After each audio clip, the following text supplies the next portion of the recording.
My name is Jamaal Burkmar,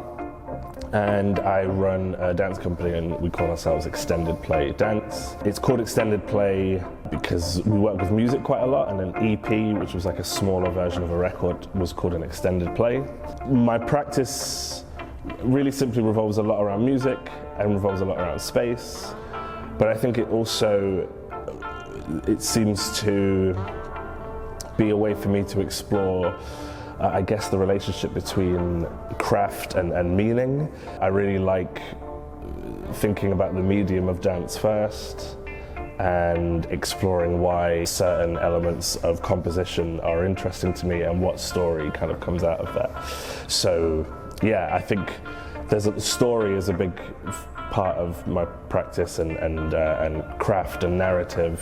but not necessarily in telling a specific story, just in the idea of exploring a story. I think as well, I really love other dancers and I love the energies they bring to a project. So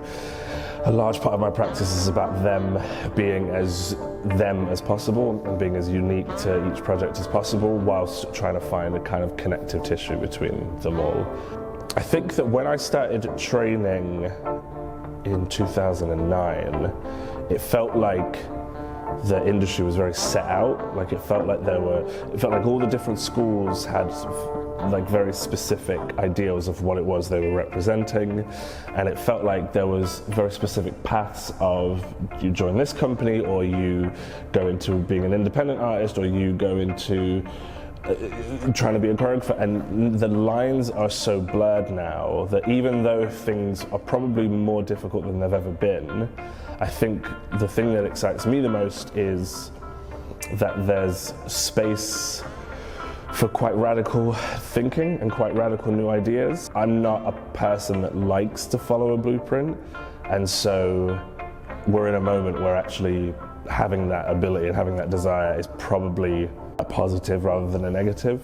So yeah, I probably feel more confident than ever to try risky things that I don't know will work, because the things that have been working aren't really working at the minute. So yeah, I think the excitement that I have is in the sort of space to be risky. I think that we're going through a period of change in terms of our relationship to leadership, and I think that as millennials are dominating the workforce at this point and Gen Z are like filing in more and more, the relationship to leadership and the relationship to work and the work environment and the standards of work are like changing quicker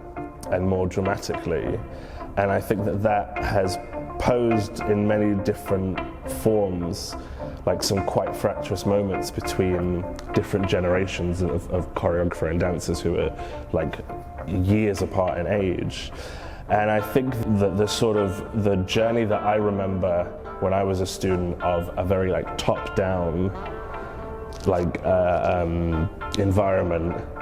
having to reform that to fit this new paradigm is probably also the reason that my process is the way it currently is. I think that when I first started making it was very much about me imparting on others, and then as it became clear that not everybody really wanted to do that anymore, and I also wasn't that passionate about doing it, that reformed it into this nice sort of warmer way of sharing responsibility as a group. So yeah, I think that has been that's going to continue, not just in dance but in all industries. That's going to continue to be quite a difficult, fracturing battle between generations, but